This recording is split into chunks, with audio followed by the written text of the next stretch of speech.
클로징벨 라이브. 반갑습니다. 12월 15일 방송 시작을 해보도록 하겠습니다. 네, 어느덧 12월 중순에서 말로 접어드는 그런 한 주가 또 펼쳐지고 있습니다. 네. 12월 15일 월요일이고요. 네. 오늘은 뭐 전반적으로 코스피도 한 1.5% 정도 약세. 특히 외국인이 1조 던지고 있고 네. 기관도 3천억 던지고 있는데 그럼에도 불구하고 뭐 코스피가 4,100선을 좀 지키는 모습은 나쁘지 않은 것 같은데 예. 일본도 특히나 니케이도 1.3% 마이너스여서 네. 뭐 요 정도면은 뭐 나쁘지 않지 않나? 근데 뭐 네, 많이 올랐다. 네. 예, 환율도 그렇고 또 AI 버블론도 그렇고 여러 가지 좀 걱정되는 부분이 좀 있기는 합니다. 화면이 좀 바뀌었나? 아닌가? 멀어진 것 같지 않아요? 좀 멀어졌죠. 예, 좀 약간 구도가. 저 오늘 좀 괜찮게 나오는데요. 화장하고 다녀야 되나 봐요. 네, 화장도 하고 옷도 이렇게 머리도. 뭔가 딱 젊은 딱 교수 느낌 딱 나가지고 경영학과. 자, 오늘 앉으세요. 자, 오늘 수업합니다. 예. 자, 오늘은 그 초단타 매매에 대해서 이야기해 보겠습니다. 이런 거 딱 좋잖아요. 네. 예. 자, 그러면 두 분 한번 모셔보겠습니다. 반도체 아저씨 김정일 본부장님 그리고 우리 바이오맨 이재규 차장님 모시겠습니다. 어서 오세요. 네, 안녕하세요. 아, 지난주에 제가 이제 화수목 없었는데 그때 나오셨었나요? 네, 나왔죠. 바이오 얘기 좀 했어요? 수요일 날. 예, 바이오 얘기 좀 했습니다. 괜찮았어요? 네, 왜요? 무슨 문제 있었나요? 문제가 있냐고요? 무슨 문제? 아니 제가 업데이트가 안 돼서 바이오 그때 이제 네. 알테오젠 네, 6탄을 맞아요. 맞고 이제 전반적으로 다 떨어지는 그런 상황이 어떻게 보고 계신지 좀 궁금했는데 얘기했으면 넘어가요. 예, 저 뭐 그때 그렇게 부정적으로 말씀을 드리진 않았던 것 같습니다. 근데 알테오젠 같은 경우는 당시에도 이제 뭐 특허에 대한 소송이 진행이 되고 있지만 추가적인 기술 이전이 나오게 된다면 다시 한번 뭐 반발 매수가 들어올 수가 있다. 같이 뭐 지금 이야기를 나누고 있는 다른 빅파마에서 그 특허에 대한 소송이 들어오는 거에 대해서 이미 좀 인지를 했을 가능성이 높기 때문에 계속해서 진행이 되고 있는 것은 문제가 아닐 가능성이 높다. 다만 주가가 이렇게 밀렸다면 경계할 필요가 있기 때문에 분할 매수를 하시는 게 좋겠다. 이렇게 좀 말씀을 드렸거든요. 맞아요. 근데 알테오젠 같이 그러니까 저는 그래요. 제가 아무리 알테오젠을 좋게 봐도 저렇게 음봉이 크게 나오면 그쵸. 저는 일단 줄이거나 그러니까 비중이 많으면 제가 줄이라는 말씀도 드렸었거든요. 근데 이거는 뭐 시간이 좀 걸릴 것 같긴 하지만 전체적인 바이오 섹터가 붕괴될 가능성은 전 낮다라고 생각을 하고 그때 또 한 가지 말씀드렸던 게 뭐냐면 알테오젠이 이제 코스피로 이전 상장을 하기 때문에 ABL 바이오가 깨지지 않으면 그때는 제약바이오가 버텨줄 가능성이 높다. 제가 이렇게 말씀드렸거든요. 그래서 일단 ABL 바이오 같은 경우는 나름대로 좀 버텨주고 있다라고 생각이 돼서 좀 반발 매수가 좀 더 이어질 가능성이 높아 보이고요. 그리고 뭐 삼성 바이오로직스라든지 에피솔딩스 같은 경우도 지금 자금이 들어오고 있는데 이 생물보안법과 관련돼서 수혜를 받는 기업들의 주가 변동성이 좀 나오고 있는 것 같거든요. 그래서 이제 우리가 다 올라간다라는 관점은 아니지만 뭐 여전히 전 제약바이오 같은 경우는 긍정적으로 그래서 지난주에도 그런 말씀을 드렸어요. 전 여전히 코스피보다는 코스닥이 좀 더 나은 것 같습니다. 이렇게 좀 말씀드렸습니다. 알겠습니다. 김정일 본부장님은 오늘 네. 장 어떻게 보시는지요? 네, 오전에 말씀드린 것처럼 뭐 한 2%, 1.5%, 뭐 이 정도 빠지는 거는 예상이 되는 범위 내이기 때문에 이 자체만 가지고 어떤 판단을 단호하게 할 수는 없을 것 같아요. 내일까지도 봐야 될 것 같고, 그리고 더 중요한 모멘텀은 이제 고용 데이터가 나오는 수요일 아침. 마이크론 실적이 나오는 목요일 아침이기 때문에 내일까지는 다소의 눈치 작전이 있을 것 같다. 그래서 뭐 오늘 특별히 많은 의미를 부여하기는 좀 애매하다. 다만 그 포트폴리오에서는 역시 적절한 제가 바벨이라고 말씀드렸는데 그런 전략을 해놨으면 오늘 반도체 빠지더라도 다른 지역에서 메워주는 분들은 그렇게 아주 큰 타격은 없거든요. 그 정도인데 그렇지 않은 분들은 반도체 중심으로만 뭐 7, 80% 갖고 있다면 오늘은 좀 많이 힘들었겠죠. 그런 정도입니다. 네. 김정일 본부장님은 이제 12월 들어서 빠지면 그러려니 또 올라도 그러려니 아직은 좀 여러 가지 확인해야 될 부분이 좀 많다고 생각을 하시는 것 같습니다. 네. 산타랠리 온다고 보세요? 잘 모르겠어요. 에이 또 이러신다. 저는 원래 그렇잖아요. 3,900에서 4,000. 근데 그렇잖아요. 그 페드워치도 그 이벤트 따라서 그 퍼센티지가 하루에도 왔다 막 갔다. 30%포인트 왔다 갔다 하잖아요. 네네네. 그러니까 뭐 그게 뷰가 바뀔 수는 있어도 지금 상황에서는 산타랠리. 아침에 말한 거 그대로예요. 페이지 2페이지. 아니 그거 보지 마시고 일단은 저는 모르겠어요. 자신 없어요.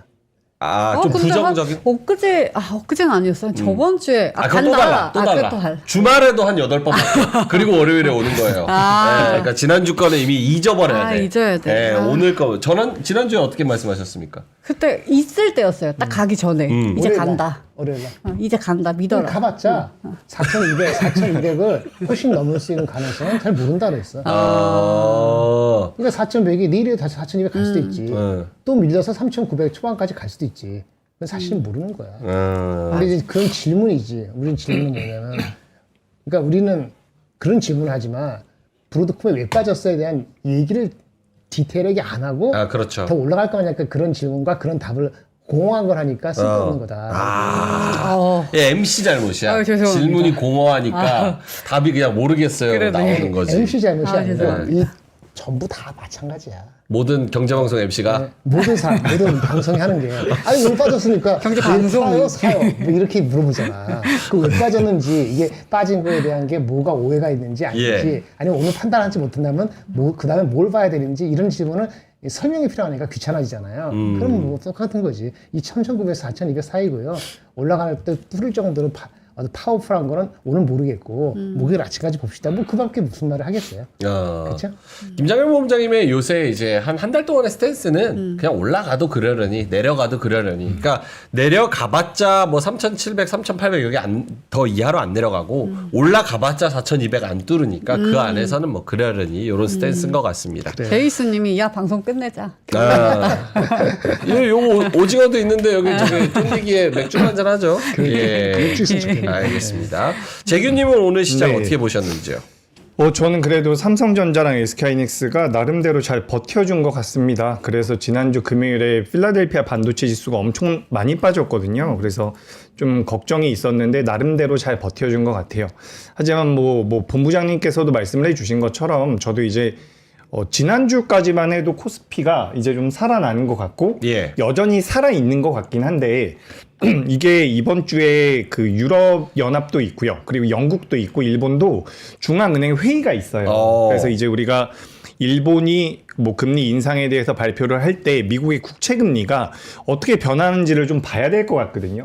그래서 국채 금리가 좀 안정화되지 않는다라고 한다면 전 대형주들은 조금 재미없게 연말까지 갈 수도 있을 것 같아요. 하지만 이제 과거의 우리나라 주가의 흐름을 보면 12월 달 기준으로 봤을 때 3주차와 4주차가 좀 더 좋았다라고는 하거든요. 그래서 일단 이번 주차까지 잘 버텨준다라는 것은 뭐 BOJ도 잘 넘어갔다라는 거겠죠. 네. 그다음부터는 좀 더 좋아질 것 같은데 저는 개인적으로 이제 시장에 참여를 하면서 가장 중요하게 보는 것은 그래서 지금 우리 시장에서 뭐가 가장 좋은데 전 이거거든요. 그런 관점에서 본다면 저는 코스피보다는 여전히 코스닥이 좀 더 매력적이다라고 생각을 하고 있습니다. 네, 코스닥 안에서는 역시나 제약바이오? 제약바이오도 이제 참 많이 올라왔는데 그래도 제약바이오라고 생각이 되고요. 그래요? 로봇주들 같은 경우도 오버슈팅이 된 기업들도 분명히 있지만 이게 그러니까 참 내년 연초까지는 그래도 봐볼만 하지 않을까라는 생각이 들거든요. 아무래도 우리가 올해 뭐 중순부터 반도체 올라올 때도 초반에 그런 이야기 많이 했잖아요.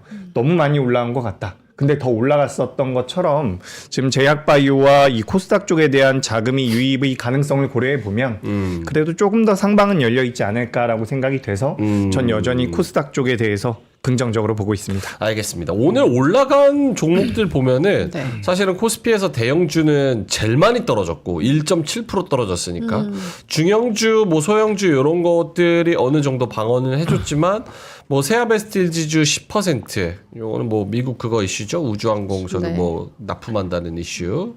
이마트, 요거 뭐 공개 매수 플러스 뭐 저기 뭐 자산주 뭐 이런 걸로 또 올라가고 SK 케미칼, MNC 솔루션 뭐 이런 것들, 현대 위아 요런 거를 자신 있게 비중을 많이 담을 수 있을까? 이건 진짜 모르겠거든요. 그런 거 보면 참 어렵다는 생각이 들고 코스닥 대형주도 역시나 마찬가지로 올라간 건 쌈지엔터. 예, 왜 올라갔는지 모르겠어요. 삼진어묵 크리스마스 때문에일까? 어? 크리스마스 앞두고 크리스마스 이제 아이들 앞두고. 장난감 많이 팔릴 수 있으니까. 아, 요런 기사는 있네요. 삼진어묵 이제 상장하잖아요. 근데 삼진어묵이랑 튼튼 어묵탕 해서 하트핑이랑 프린세스 티니핑이랑 협업을 한대요. 아. 우리 아이 튼튼 어묵탕. 요거 이제 15% 올랐고 어허. 그 밑에 비츠로셀, 태성, 뭐 이런 거, 태웅 이런 종목들이 있습니다. 여기 비중 많이 실을 수 있겠습니까? 전 모르겠거든요. 예. 어쨌든 그런 상황이라는 거 말씀을 좀 드리고 추가적으로 두 분한테 자세하게 여쭤보도록 하겠습니다. 자, 그러면은 예, 땡땡땡을 한번 쳐볼까요? 네. 아, 오늘은 저기 드가님이 안 오셨네요. 네. 마감을 안 쳐주셨습니다. 그래도 전유미님 오셨습니다. 네, 전유미님 땡땡땡, 춤스카님께서 명영 사랑해요 이렇게 말씀해 주셨고요. 탄지로님께서 알테오젠 주주다 질문 받는다 이렇게 말씀해 주셨고요. 예, 네. 아 주주면 질문을 받는 겁니까? 고맙습니다. 예, 네. 덕이님께서 민주라 탕탕탕 민트 예쁘다 이렇게 말씀해 주셨고요. 아 필링링님께서 땡땡땡 마이크론 산타 선물 많이 갖고 오세요 이렇게 말씀해 주셨고. 네. 금바위님, 탈감님, FDA 신약, 후시디님, 우주로라님, 예, 토니짱님 많은 분들이 무지개님도 또 오셔서 네. 변동성 너무 심하다는 맞아요. 의견들 또 해 주시고 계시네요. 양말님이 오뎅핑 미쳤다 하시네요. 오뎅핑, 네. 예. 그리고 저 약간 좀 지금 몸이 좀 그러니까 코가 많이 막히죠. 몸살이에요, 몸살. 몸살. 물이라서 그렇지. 어제 영화관에서 너무 추웠어요. 맞아. 아, 이거 영화관에서 그렇게 에어컨을 그렇게 빡세게 틀어? 그러니까 영화가? 오버를 입고 마스크를 쓰고 머리도 쓰고 누가 명인지 알아보면 어떡해. 그럼 알아보면 제가 뭐 성인 영화 보나요? 아니 주토피아 봤어요. 그게 아니고 집중해서 못 보잖아. 너 유명인이니까. 그러니까 딱 가리고 딱 보고 나와야지. 고맙습니다. 제가 아파서 이렇게 옆에서 도와주시니까 힘이 되네요. 네. 예.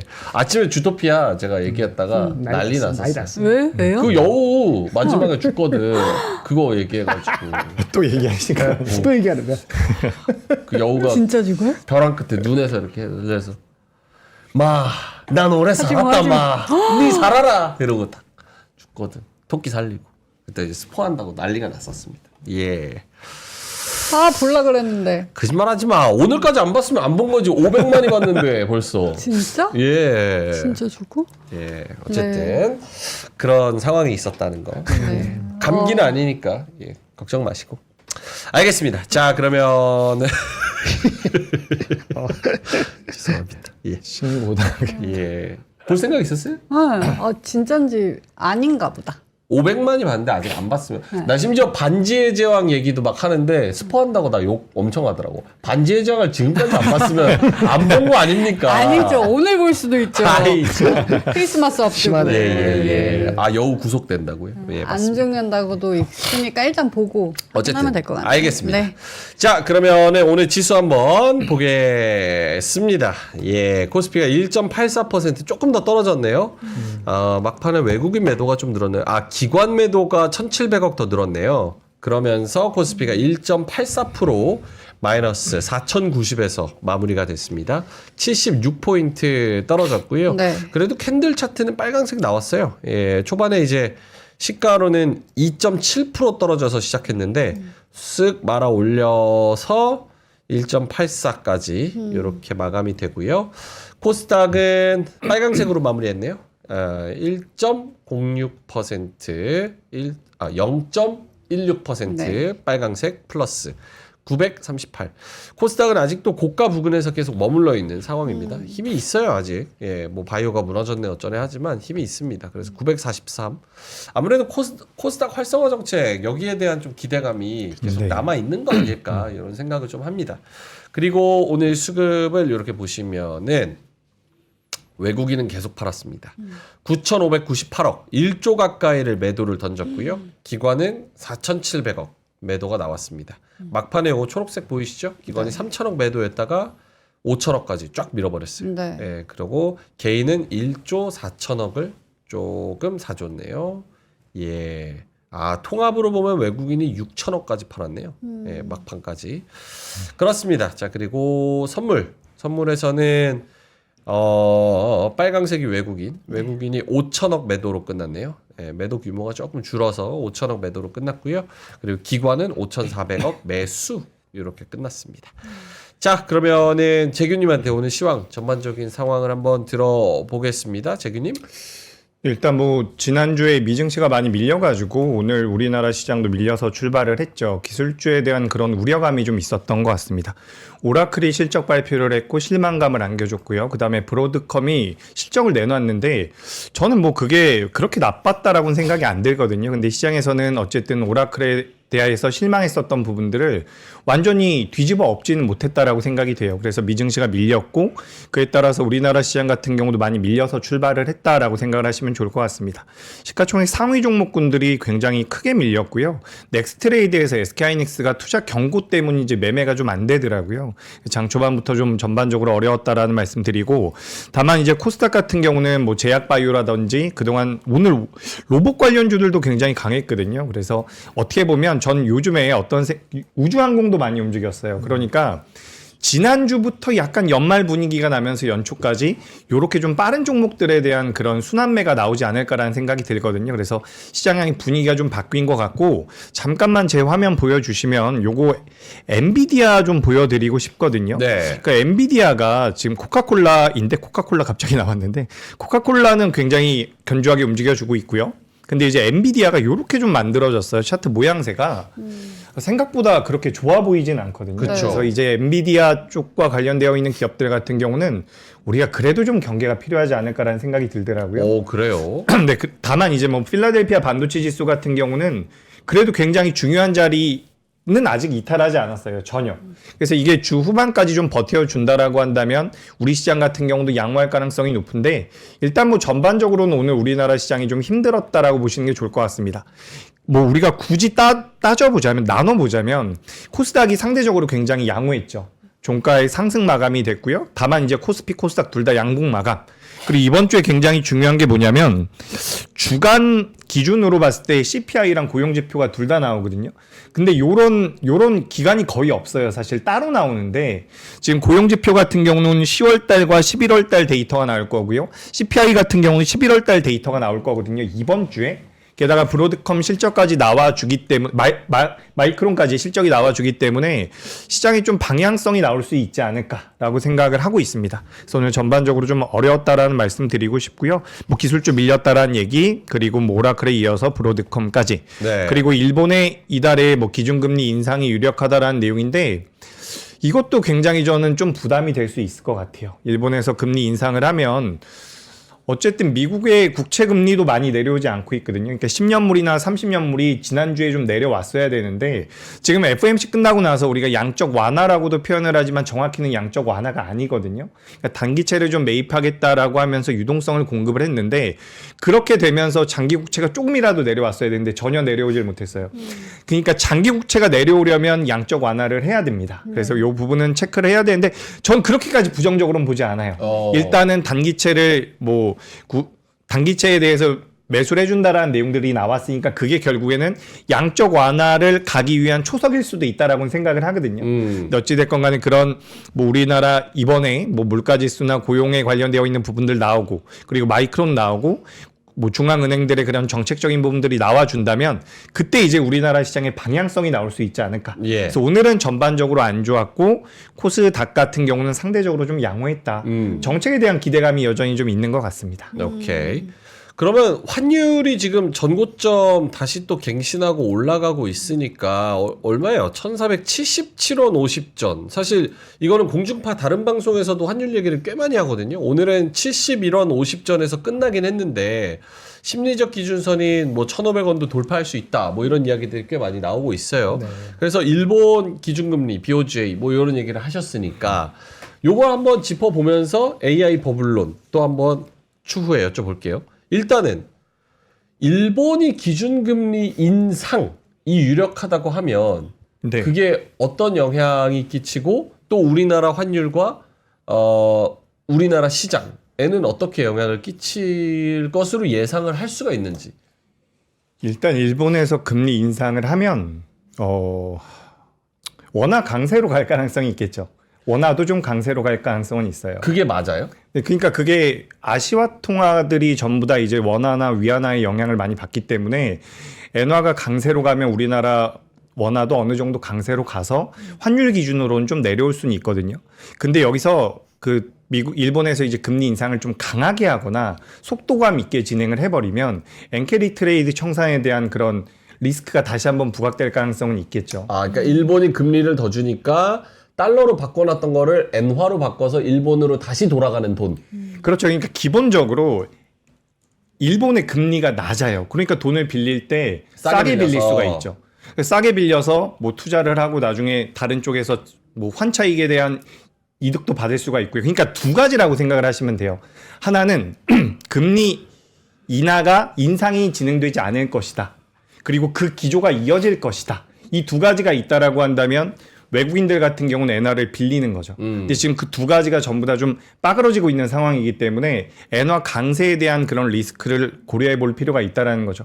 다음에 우리가 기존에도 한번 이야기를 나눴던 것처럼 예전처럼 엔화가 그렇게 뭐 순간적으로 자금을 회수할 수 있는 쪽에 투자가 되고 있는 게 아니기 때문에 그리고 지금 어떻게 보면 일본에서 금리 인상한다라는 이야기들은 계속 나오고 있잖아요. 그래서 그 여파가 제한적일 것 같기는 한데 그래도 뭐 봐야겠죠. 그래서 금리 인상 그것은 너무 강하게 진행되면 지금 여기 한번 볼까요? 우리 차트 한 번만 볼게요. 네. 제가 이게 최근에 생각이 나는 게 언제냐면 2024년도 요 날이에요. 요 날.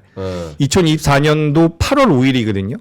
이때 우리나라 코스피가 8.7% 빠졌습니다. 이때 이제 엔캐리 트레이드 청산에 대한 리스크가 시장에서 한번 부각이 됐거든요. 이때 제가 기억하기로 코스닥은 10%가 넘게 빠졌어요. 네. 그래서 일단 이게 지금 시장에서 많이 나왔기 때문에 이만큼의 파급력은 아니겠지만 좀 지켜볼 필요가 있고 그리고 또 한 가지는 이건 사실 저도 답이 없습니다. 네. 저도 답이 없고 그냥 말씀을 드리는 거예요. 네. 그게 뭐냐면 지금 우리나라 같은 경우도 금리 인하가 거의 멈춰 있는 상태죠. 금리 인하를 더 안 할 것 같아요. 미국 같은 경우도 지금 이제 뭐 블랙아웃 기간 끝나고 나서 FOMC 이후에 매파적인 발언들이 나오고 있습니다. 2026년도에 금리 인상을 할 수도 있다라는 이야기들이 나오고 있어요. 유럽도 마찬가지고요. 영국 같은 경우도 어떻게 보면 금리 인하라는 기조 자체가 끝난 것처럼 느껴지거든요. 그게 좀 불안해요. 그래서 이게 사실 금리 인하, 지금 뭐 트럼프가 금리를 1%를 만들겠다라고 이야기하는데 금리 1% 되면은 경기가 엄청 안 좋은 거예요. 그러니까 지금 우리가 여기 굉장히 애매한 경계선에 놓여 있는 것 같아서 전 이번 주에 각국의 은행들에서 어떤 발언을 하는지 이런 것들도 좀 굉장히 중요할 것 같습니다. 알겠습니다. 제도권 가시더니 목청이 더 좋아지셨어요? 텐션이 맛있는 거 많이 주나 봐요. 아니요, 방송을 많이 줄여가지고 힘이 남아 도는구나. 네, 목이 집중하시는 거예요. 많이 피곤하진 않아요. 아니 거의 무슨 뭐 선거 나온 정치인 마냥 아, 호소력이 어마어마해요. 요 저 재규님 마이크 저거 조절 좀 해주세요. 이게 지금 너무 밸런스가 안 맞는다는 의견들이 이쪽으로 좀 있어서. 넘어가면 또 이제 예. 귀가 편해지잖아요. 김장훈 네. ASMR. 이렇게 조용히 네. 하시니까 네. 뭐 좀 밸런스 맞춰주세요. 김장현 본부장님 어떠십니까? 저 일본의 금리 인상과 일본이 금리 인상하면 원화도 동반 강세가 돼요? 되겠죠. 네. 오늘도 그러니까 왜 그런 거예요? 뭐 달러가 엔화 그 일본보다 우리가 일본하고 같이 동조합니다. 또 위안하고도 동조하고 그러니까 그것이 뭐 우리가 경제가 확 무너지면은 그 동조가 얼마 안 가겠지만은 다른 여건이 똑같으면 당연히 동조가 일어나겠죠. 어느 정도는. 그게 뭐 1대 0.8 정도 동조되는지는 잘 모르겠지만 예, 그건 동조됩니다. 그건 파지티브한 요인이긴 하죠. 네. 하지만 아까 그런 우려가 더 클 수 있기 때문에 경계심이 그래서 있는 겁니다. 금요일 아침까지는 그렇습니다. 그러면 BOJ에서 저렇게 금리 인상을 한다 그러면 우리나라도 환율이 좀 내려올 가능성이 좀 있고 만약에 그렇다면 시장에는 좋은 거예요? 그러니까 그런데 아까 엔캐리 트레이드 청산에 대한 얘기가 있으면은 이게 상쇄가 되는 거니까 별로 좋을 것도 없죠. 근데 미미하게 상승을 한다면 아까 그런데 그것만은 파지티브한데 엔캐리 트레이드 청산이라는 생각을 동시에 하면은 이 파지티브한 게 싹 없어지기 때문에 별 의미가 없을 거라고. 근데 엔캐리 걱정 안 하시잖아요. 그건 모르죠. 그건 모르는 거지. 그러니까 기본적으로 하면 엔캐리 트레이드 청산이라는 거는 기술적으로는 작년에 일어날 때 보면은 150 한 초반 갔을 때 결국 나중에 그게 무너지면서 143 이렇게 하면서 150엔 있기 때문에 네.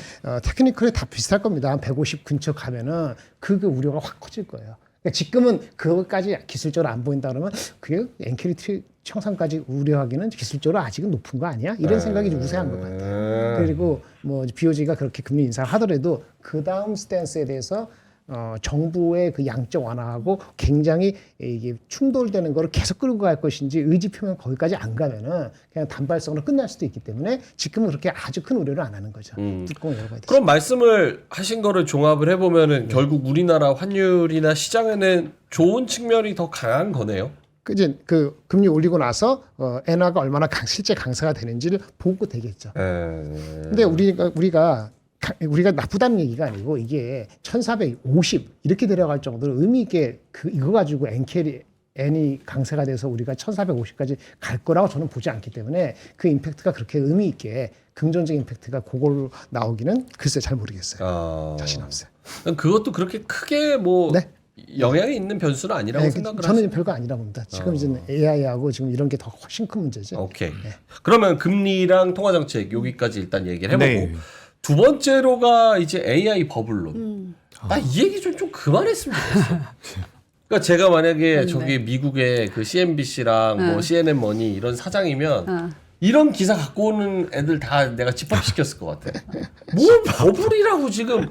아니 뭐 구글 26배, 브로드컴 뭐 30배, 40배. 아니 무슨 뭐 이걸 갖고 맨날 떨어지면 버블이라고 그러고 뭐 반도체 후드려 패고 약간 이게 가스라이팅의 측면인 것 같은데 언론도 뭐 이유를 찾아야 돼서 쓰니까 그렇기는 한데 어쨌든 미국에서 그렇게 얘기를 하니까 우리도 얘기를 해보자면 다루는 게 의미가 있습니까? 일단 첫 번째로 계속 있죠. 예. 깨질 때까지 계속 있을 겁니다. 깨질 때라는 게 무슨 버블이 뜻이에요? 터질 때까지 계속 있을 겁니다. 버블은 맞아요? 버블은 맞죠. 버블은 뭐냐면 AI 자체가 실체가 없는 버블은 아니고 우리가 버블이라면 주가에 버블이 끼어 있는 주가들은 있다라고 보는 것이 타당하죠.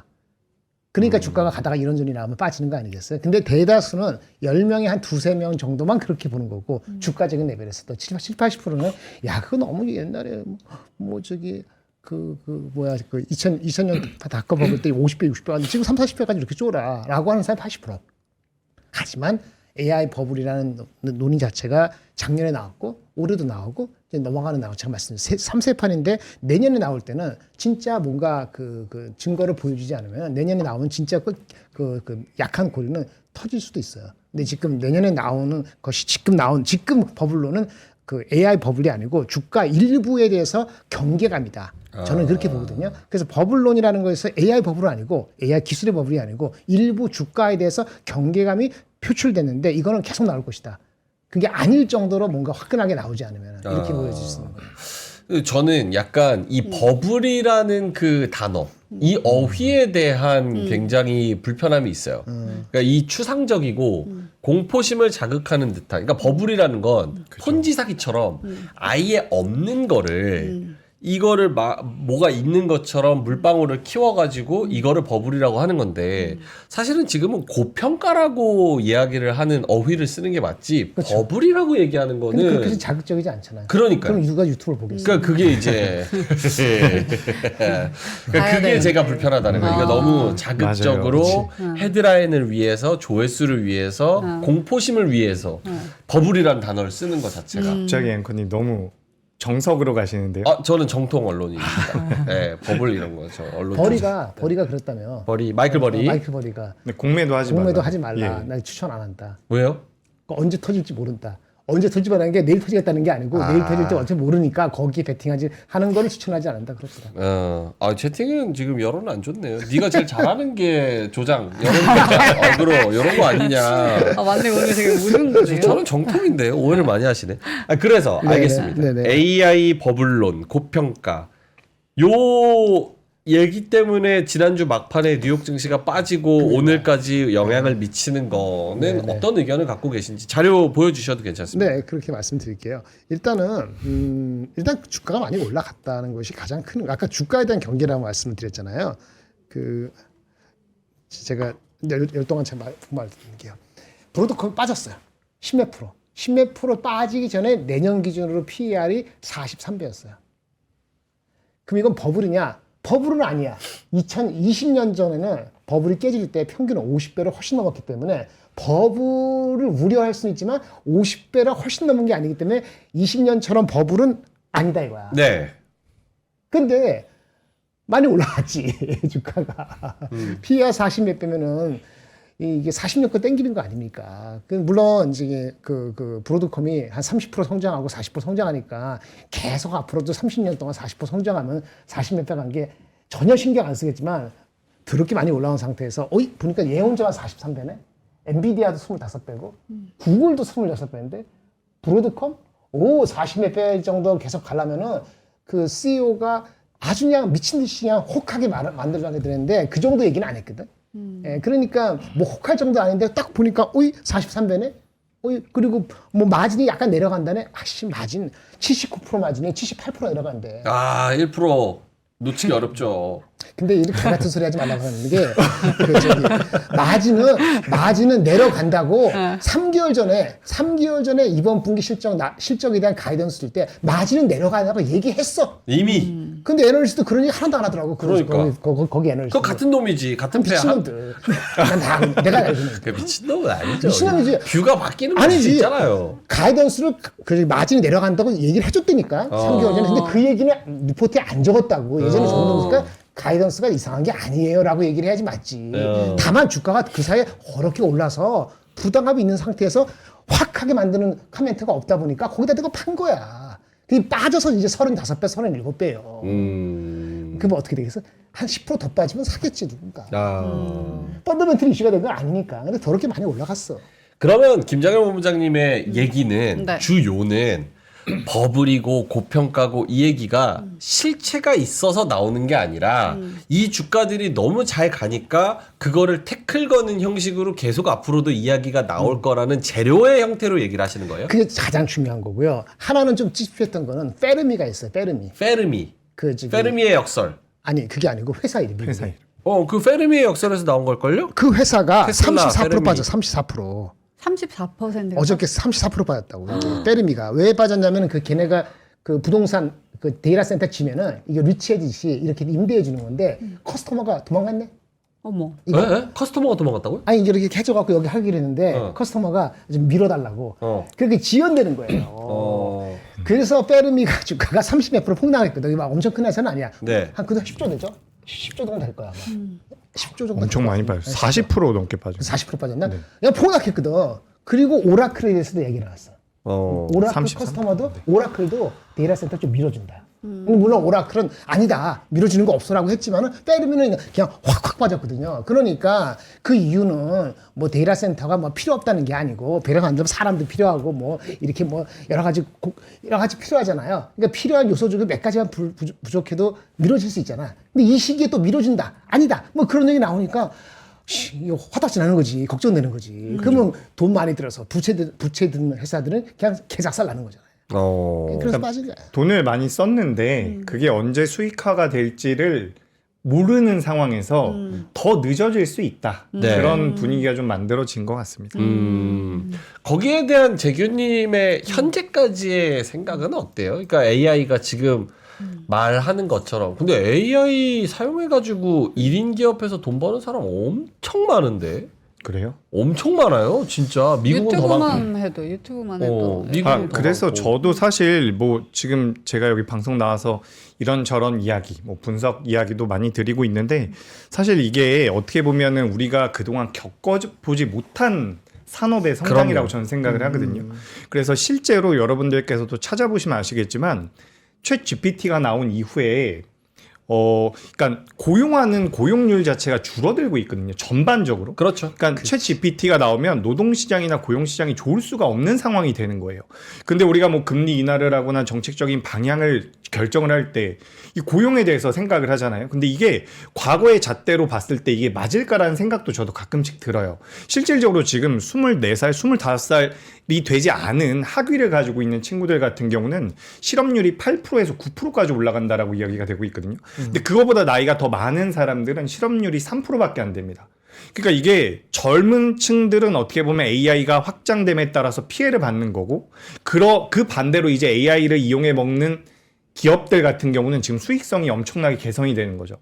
회사를 운영해 보시면 아시겠지만 인건비가 엄청나게 들거든요. 근데 거기에 대해서 뭐 로봇도 만들어지고 AI도 만들어지면서 수익성이 좋아지니 기업들은 돈을 벌 수 있을 것 같아요. 네. 그래서 저는 버블 같진 않아요.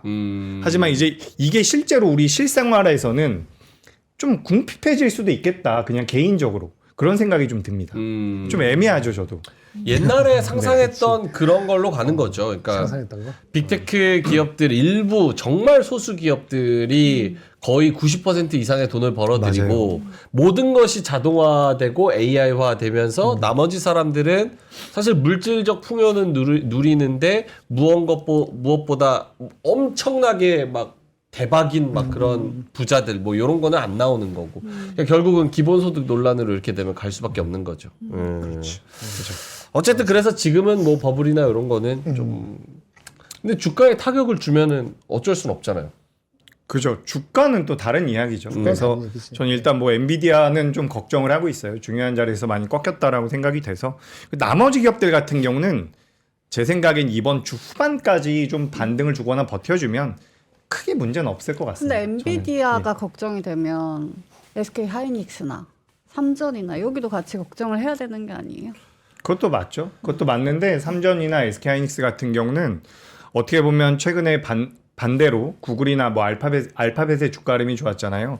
TPU가 성장을 하거나 ASIC 쪽이 성장을 하게 되면 SK하이닉스 같은 경우도 수혜를 받을 가능성이 높고 뭐 수익성이 2026년도에 더 개선될 것이다라는 이야기가 있습니다. 그래서 그런 부분들은 괜찮고 삼성전자 같은 경우는 저는 오히려 좀 더 사업 구조가 다양하잖아요. 휴대폰도 있고. 그래서 이런 부분들을 고려해 보면 타격은 제한적일 수 있다라고 생각을 하고 있습니다. 게다가 이제 우리나라 기업들 같은 경우는 지금 뭐 삼성전자와 SK하이닉스와 미국의 마이크론을 비교해 보면 굉장히 저평가되어 있는 부분들이 분명히 있거든요. 게다가 최근에 일주일 동안, 2주일 동안 주가 흐름을 보시면 엔비디아랑 SK하이닉스나 삼성전자랑 같이 안 갑니다. 어떻게 보면 우리나라 기업들이 좀 더 이제 대우를 받고 있는 그런 형태가 만들어지지 않을까라고 생각이 들고 있습니다. 네.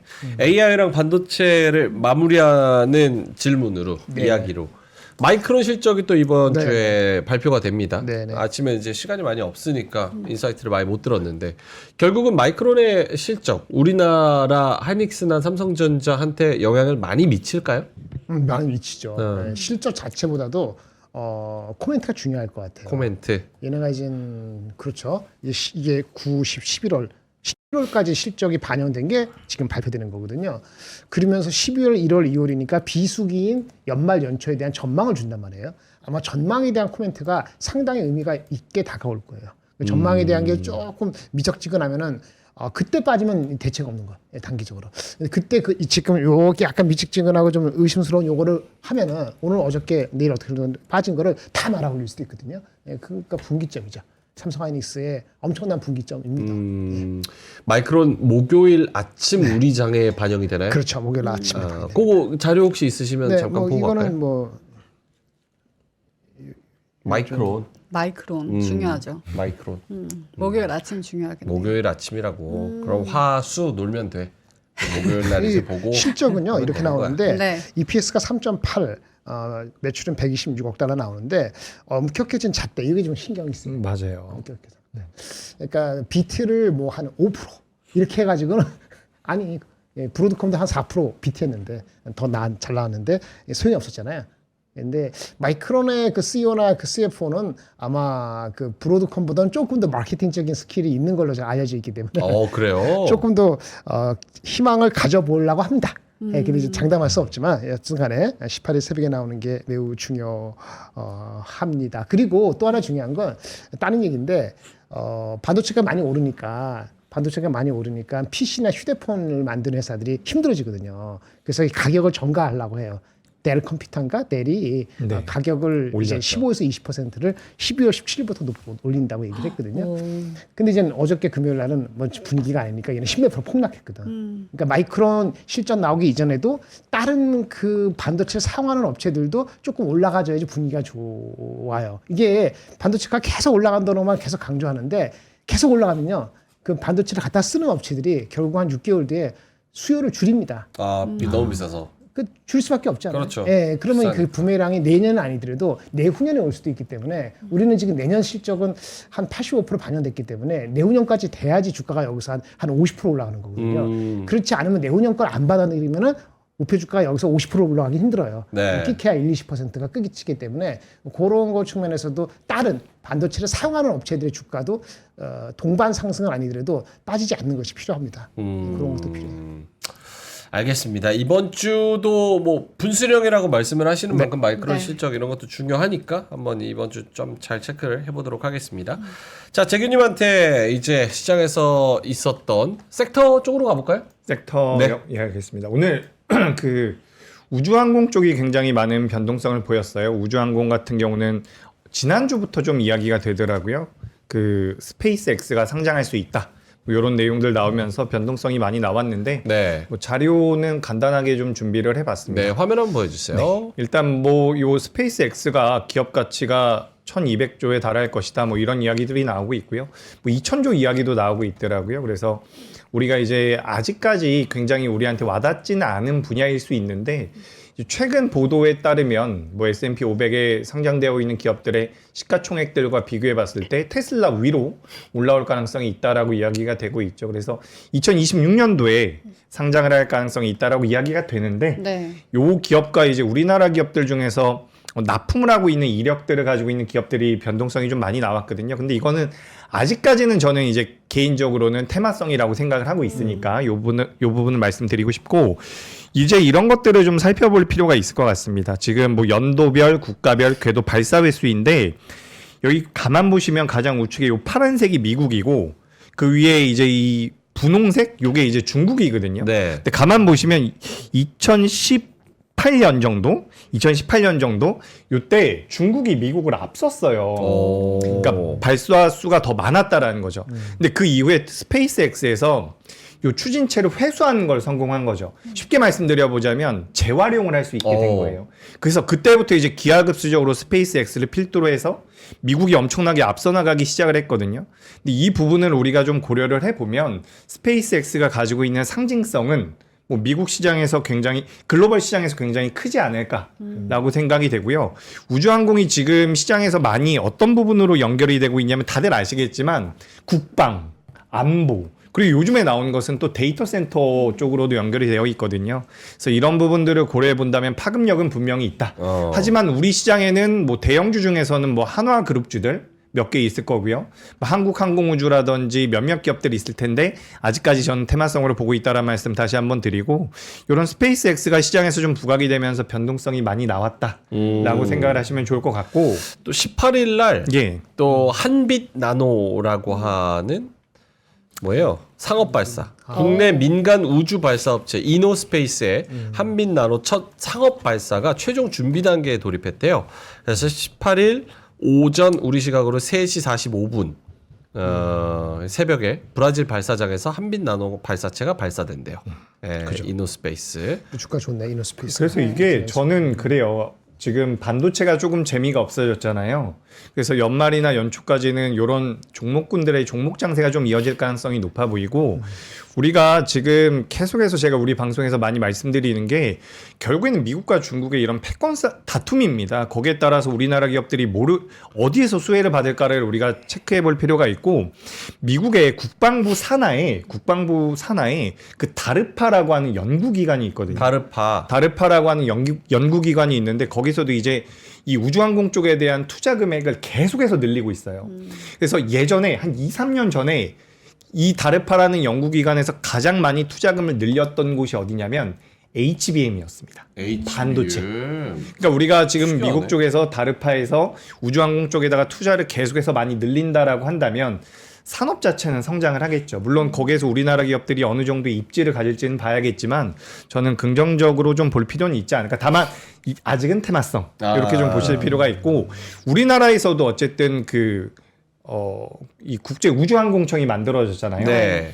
그 항공청이 만들어진다라는 것이 원래 정부에서 나라에서 진행을 하다가 이게 민간으로 퍼지는 거거든요. 민간으로 퍼져야지만 산업 자체가 확장을 하기 훨씬 더 용이합니다. 네. 그래서 지금 제가 이제 우주항공 쪽에 대해서도 조금 공부를 해봤는데 지금 어떤 이야기가 나오냐면 중국이 지금은 뒤처지고 있지만 민간 업체들과 같이 협력을 하면 중국이 언제 치고 나올지 모른다.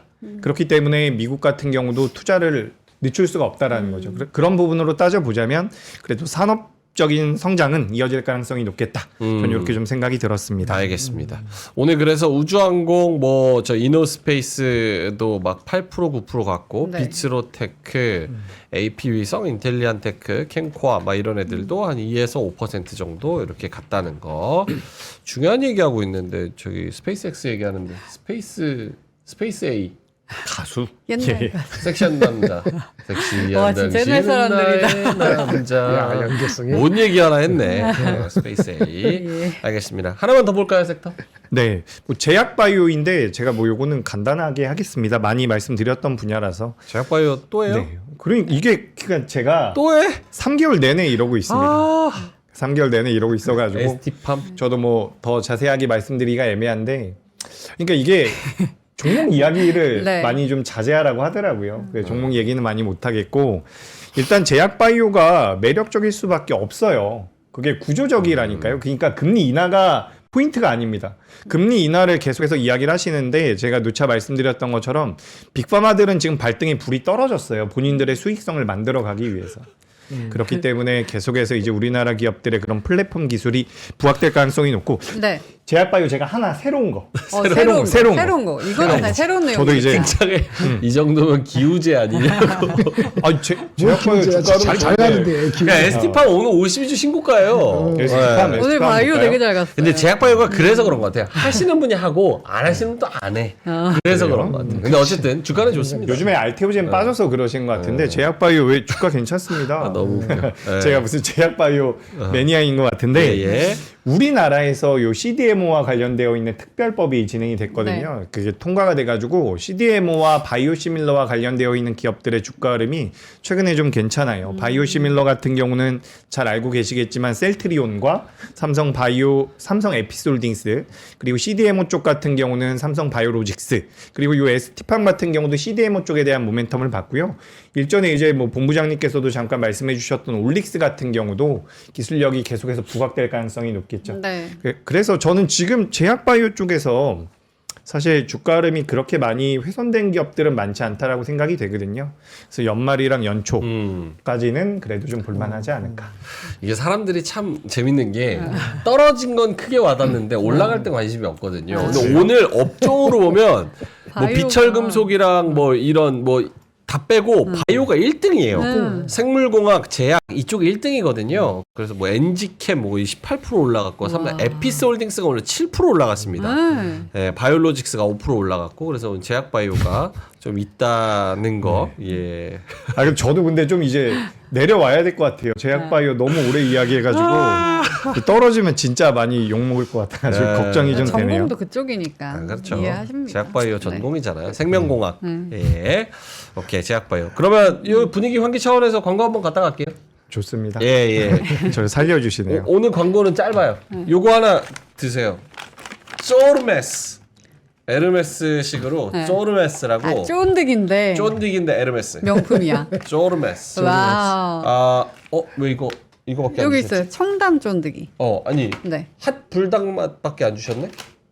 핫 불닭 맛 너무 매운데? 글쎄요. 예. 자, 재규님. 쫀디기인데 청담에서 온 겁니다. 와. 청담 쫀디기. 4+4+4. 와. 그래서 저 럭셔리한 쫀디기인데 네. 핫 불닭 4봉, 트러플 솔트 4봉, 오리지널 4봉. 이렇게 해서 쫀디기. 고급 쫀디기. 색깔도 고급이네요. 예, 12개 해가지고 29,800원에 맥주 안주로도 좋고 아이들 간식으로도 좋고 출출할 때 하나씩 집어 먹어도 좋고 과자로도 좋고 쪼르메스 시그니처 3종 세트입니다. 단맛과 감칠맛과 트러플 풍미 이렇게 3개가 쫙 올라옵니다. 레벨이 다른 간식 경험이고요. 네. 한 번 뜯으면 멈출 수 없는 품격 있는 중독성 핫 불닭 매운가 보네. 진짜 핫 두 불닭. 분이 이렇게 냄새 자체가 못 매워요. 먹을 것 같아. 너무 매워서. 너무 매워요? 그 정도예요? 제가 이제 맵찔이거든요. 제가 한번 먹어볼게요. 먹을 수는 있는데 네. 굳이? 쫀득하네요. 쫀득해. 근데 요즘 아침에 나 사람들은 이 매운 걸 진짜 좋아하거든요. 예, 그치, 매운 거. 핫불닭. 매워. 코가 막혀서 그런가? 안 매운데? 한 2개 먹어봐. 하지만 뭐 매우신 거 못 드시는 분들은 오리지널 드셔도 되고요. 우와. 아침에 오리지널은 먹으셔도 괜찮았어. 됩니다. 아침에 오리지널은 맵지 않았어. 맵지 않은 괜찮아. 쫄쫄하니까. 진짜. 우와. 오. 우와. 우와. 엄청 매워요. 냄새가. 와. 근데 계속 손이 가잖아. 계속 맞아요. 근데 손이 가잖아. 이게 럭셔리한 쫀득이의 맛입니다. 근데 제가 원래 쫀디기를 잘 안 먹거든요. 네네. 식감이 별로 약간 좀 불량스러워서 안 먹는데 이건 되게 오징어 같은 식감이에요. 오징어 같아. 괜찮아. 괜찮네요. 그러니까 네. 이 불닭만. 청담 쫀디기 3종 세트 29,800원. 네, 고정 댓글 링크 달아드렸고요. 네. 그리고 요거는 핸드폰인데 세컨폰. 여러분 요즘에 핸드폰 하나만 쓰시면 큰일 납니다. 진짜? 큰일 나요. 왜냐하면 개인정보의 시대잖아요. 아, 쿠팡도 털어가. 쿠팡도 털어가, 뭐도 털어가 저 텔레폰 이러면 털어가. 업무폰 하나, 어. 개인정보폰 하나 이렇게 해서 이제 와이프나 남편한테 하나만 있는 것처럼 이렇게 차에 하나 두고 이렇게 하고 그런 결혼 사람이 못 하겠다. 있어요. 결혼 못 하겠어. 아 이거는 서로의 프라이버시. 예. 이거 상자입니다. 지켜줘야 되는 상자. 어. 그래서 이렇게 세컨폰 꼭 사용을 하셔야 되고요. 네. 업무 용도로도 많이 쓰시는 거예요. 그래서 요거는 삼성 갤럭시 A16 괜찮은 제품인데 보급형인데 최초로 23만 9천 원입니다. 최초. 너무 괜찮은데요? 자급제 공기계 팔고 있는 거고요. 단순 개봉이고 새 제품 정품 풀박스 삼성전자에서 2년 무상 보증해 줍니다. 와, 1년도 아니라 2년에. 2년. 화면도 엄청 커. 와. 민트 얼굴만. 이거 봐. 엄청 커. 이거 진짜 큰데요? 유튜브 보는 용도. 이런 거는 이제 애기들 이렇게 줘가지고 애기들 이렇게 쓱 보고 유튜브 보여주고. 이거 괜찮다. 던져도 되고. 클로징벨 보는 던져도 용도로 돼. 한 이거 20만 원 던져도 돼. 이거 정도. 확 던져도 돼요. 튼튼해. 네. 인도에서 많이 쓰는 거. 네. A16 고정 댓글에 링크. 이거 왜 세컨폰이 왜 양아치란 저 이런 사회적 선입견이 매우 불편합니다. 용도가 다르게 쓸 수 있지. 용도가 다른 걸 쓸 수 있지. 제가요? 아니 세컨폰이라는 게 그렇죠. 자동차 그죠? 세컨카가 있는데 뭐. 세컨카도 있고 세컨폰도 있고 세컨 와이파이 그러지. 세컨핸드 중고품 말 뭐. 섞이지. 아니 그게 아니라 말 섞이지. 세컨폰을 얘기한 겁니다. 그러니까 너무 그러지 마세요 여러분. 그게 폭력이에요. 폭력. 언어 폭력, 선입견 폭력. 어쨌든 A16 고정 댓글 링크 달아드리니까요. 링크 타고 들어가셔서 한번 살펴보시고 구매해 보시면 너무 좋은 기회가 될 것 네. 같습니다. 예.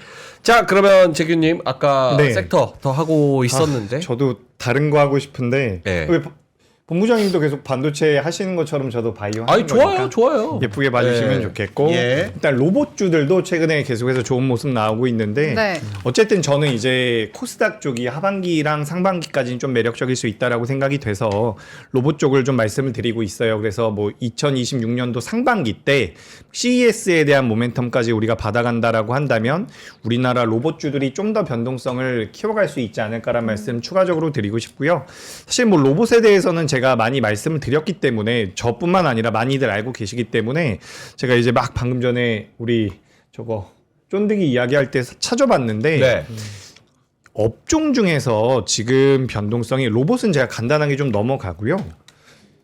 요 영업무역이라는 기업이거든요. 영업무역 한세실업 요거 전부 다 이제 의류 쪽이에요. 옷 만드는데 감성 코퍼레이션, 요 그쵸. JS 코퍼레이션 요런 거 지금 주가 흐름이 생각보다 굉장히 좋거든요. 와. 그래서 우리가 지금 어떻게 보면 소비 쪽에 대한 모멘텀들이 아까 전에 뭐 이마트나 신세계도 말씀을 네. 해주셨지만 그건 모멘텀이 있는 거고 지금 어떻게 보면 시장의 분위기가 조금 바뀔 수 있어요. 지난주 후반 같은 경우도 미국에서 다우존스가 신고가를 경신했을 때 나스닥과 S&P 500 같은 경우는 못 올라왔거든요. 그래서 만약에 기술주나 성장주 쪽에 대한 주가의 흐름 자체가 조금 둔화된다라고 한다면 저는 그렇게까지는 보지 않고 있지만 이런 의류 관련주들 같은 경우도 지금 모양새가 나쁘진 않습니다. 그래서 사실 저는 이제 방송을 굉장히 많이 줄였지만 많이 할 때 어떤 생각을 항상 했냐면 이제 시청자분들이나 뭐 구독자분들께서 맨날 이제 시장에서 중요하다라는 이야기들 하잖아요. 오늘 시장에서 무슨 이슈가 있었다.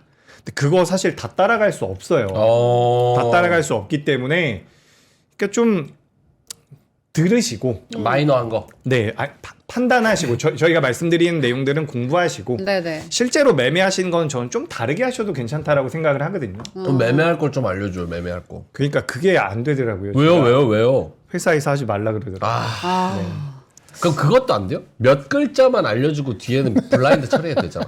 그것도 안 돼요? 제가- 그건 힌트는 줄 수 있잖아. 제가 한 반년 정도 다니고 네. 자리 잘 잡으면 그때 와서 할게요. 근데 원래 안 다녔던 데잖아요.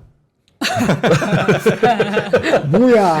아니 안 다녀도 너무 잘 사니까 잘 먹고 너무 잘 살잖아요. 그래서 뭐 바로 아니 그건 아닌데 네. 너무 그렇게 그래도 예의가 있어야죠. 계약이 되어 있으니까. 계약이 되어 있으니. 아니 그러면 예. 섹터나 그런 걸로도 하나 그것만 살짝 줘요. 섹터는 괜찮잖아요. 섹터. 괜찮지. 그 안에 종목 하나 종목이 딱 찍는 몇 게 개가 있는데. 아 그래서 저는 의류. 의류. 예, 의류 쪽 좀 봐보셔도 괜찮을 것 근데 같습니다. 이게 연말이라서 의리를 산다 맞아요. 이런 걸로 연결돼요? 그런 것도 있지만 지금 시장의 분위기가 그쪽으로 그러니까 그동안 많이 못 올라왔던 쪽으로 좀 관심이 몰아지고 소비와 관련되어 있는 기업들의 변동성이 나온다면 지금 보시면 아시겠지만 이런 기업들 사실 많이 언급 안 하거든요. 근데 주가 흐름들은 뭐 FNF 같은 경우도 지금 이제 변동성이 상방으로 조금씩 만들어지고 있어요. 그래서 이런 기업들 같은 경우는 어떻게 보면 우리 필수품은 아니지만 그래도 좀 주가의 상승 여력은 남아있지 않을까라고 생각이 되거든요. 의식주인데. 근데 진짜 원화 약세에 대한 수혜, 수출에 대한 수혜에다가 뭐 앞으로 뭐 공장 자동화 뭐 이런 거에 대한 이야기에다가 또 연말 다가오니까 소비재, 특히나 이제 의류나 뭐 이런 거에 대한 그런 기대감. 맞아요. 주가가 좀 주가 밸류에이션은 좀 파악을 좀 해봐야 되기는 하겠지만 어쨌든 알겠습니다. 그래서 의류도 있고 또 그 섹터 하나만 더 해보자면 뭐 로봇까지 준비를 했고요. 오늘 로봇의 제약바이오랑 엔터 로봇. 한번 해볼까요? 엔터 오늘 좀 반등이 나왔죠. SM 같은 경우도 반등이 좀 나왔는데 제가 아까 전에도 이제 여쭤보셨을 때 엔터를 좀 말씀드릴까 말까 했어요. 네. 근데 지금 엔터 같은 경우는 개인적으로 하이브를 제외하고는 쉽게 돌려 세우기가 좀 어려울 것 같아요. 오. 그러니까 저도 엔터 쪽에 대한 수익성이라든지 뭐 성장성에 대해서는 높은 기대치가 있었는데 그렇게 어떻게 생각을 하고 있냐면 일단 엔터 쪽으로 자금이 들어올 만한 순서, 우선순위를 우리가 좀 매겨보면 저는 지금 엔터 쪽 같은 경우는 굉장히 후순위가 될 수 있다라고 생각이 되거든요. 왜죠? 뭐 반도체보다 매력적일까라고 생각하면 아니고요. 뭐 제약바이오보다 매력적일까라고 생각하면 아니고. 그러니까 지금 의류 쪽 같은 경우도 주가가 어느 정도 올라와 있는 상태이기 때문에 전 달리는 말이라고 좀 생각하는 부분들이 있고요. 그러니까 이게 주가의 흐름이라는 게 개인 투자자분들께서 주가가 많이 꺾여 있을 때 이게 주가가 많이 내려왔으니까 내가 매수해야지라고 생각을 해서 매수를 하시는 경우가 있는데 사실 추세 자체가 좀 살아있는 종목들을 매매하시는 게 좋거든요. 근데 지금 엔터 같은 경우는 추세가 하이브 외에는 많이 돌려 세우진 못했다라고 저는 개인적으로 판단을 하고 있고 그래서 아까 전에도 이제 엔비디아를 꼭 보여드리고 싶었던 게 엔비디아 같은 경우도 여기서 한두 차례만 더 밀리게 되면 이게 좀 꺾이는 모양새가 만들어질 수가 있거든요. 네. 그래서 저는 이런 것들을 좀 한번 말씀을 드리는 부분이라서 엔터 쪽 같은 경우는 선별적으로 좀 접근하시는 게 맞지 않을까. 정리하면 어떤 종목이든 간에 지금 추세가 좀 뚜렷한 것만 하라 이 얘기예요. 그죠? 추세가 애매한 걸 살아있는 연말연초에 추세가 뚜렷한 거? 추세가 애매한 걸 건드리지 말라. 추세가 뚜렷한 게 지금 있어요? 그러니까 그나마 엔터에서는 하이브, 아까 네. 그 영어 하이브도- 파원 이런 거 굳이 한다면 솔직히 하이브하고 영어하고 예를 들어서 다른 종목 그 바이오하고 하면은 여전히 바이오 하겠지. 네. 근데 이제 종목을 하나만 할 수 없으니까 그렇게 얘기를 한 거죠. 우리가 여러 가지 얘기하다 보니까. 그 반도체가 만약에 목요일까지도 별로 회복을 많이 못 하잖아요. 그러면 그런 쪽에 이것저것 저것이 확 갈 수도 있어요. 그러니까 그 한쪽에 생각은 해놓고 있자. 그런 얘기 아니겠나 싶어요.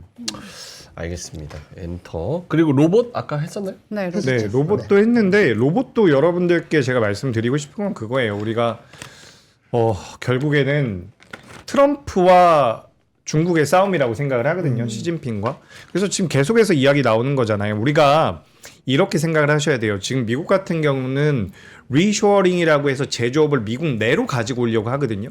근데 미국 내에서는 인건비가 굉장히 비쌉니다. 그렇기 때문에 로봇을 사용을 해야 되는 거고 우리나라 현대차 같은 경우도 보스턴 다이내믹스, 미국 쪽 같은 경우도 테슬라에서 계속해서 로봇 쪽에다가 푸시를 하고 있는데 중요한 건 2026년도에 미국에서 트럼프가 행정명령을 내릴 가능성이 높다라는 거예요.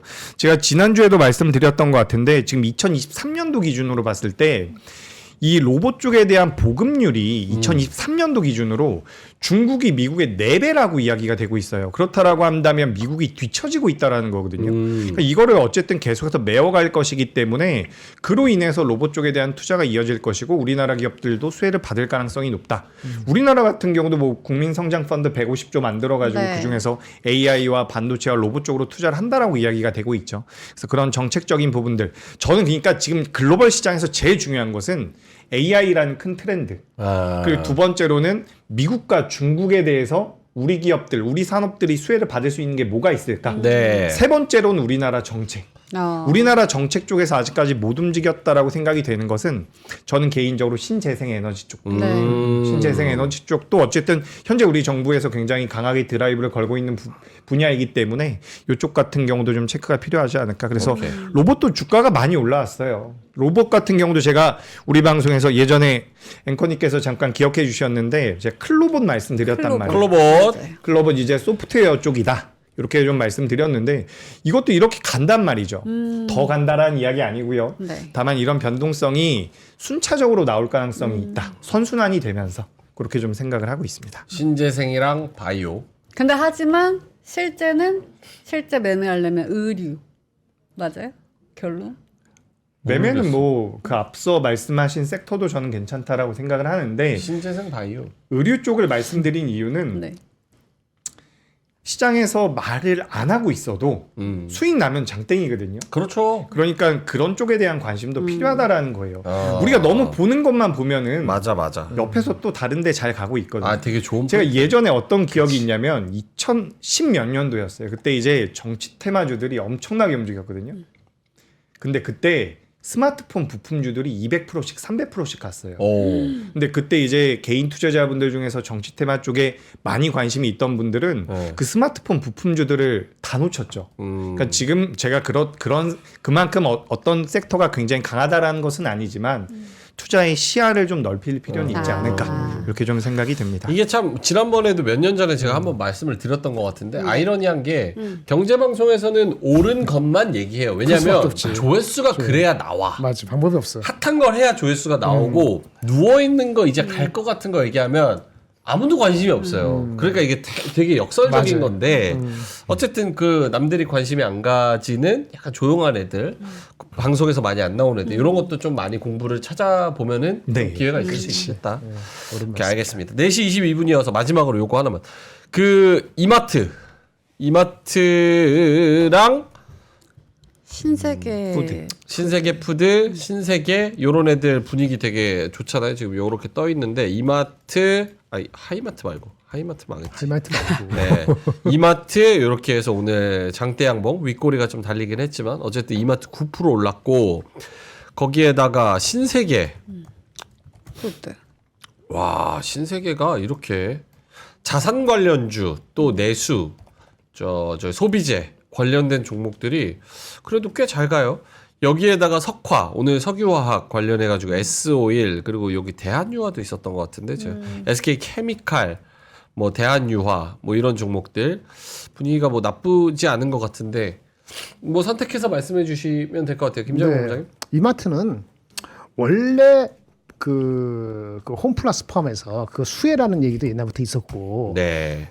지금 오늘 나온 그 신세계 푸드는 자발적 상폐하면은 얘네 지분 한 50% 갖고 있는 걸로 알고 있는데, 이 주가가 이게 오늘 얼마야? 상한가지 않았어요? 신세계 푸드가? 네. 상한가죠. 19%. 네. 그 가치가 900억 되니까.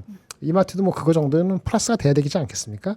이제 그 정도 올라갔다 보고 이제 늦게 들어온 사람들이 이제는 아까 말씀드린 것처럼 소비재, 약간 방어주 이런 개념이 오늘 또 맞아 떨어졌어요. 아, 경기 방어주의 개념으로.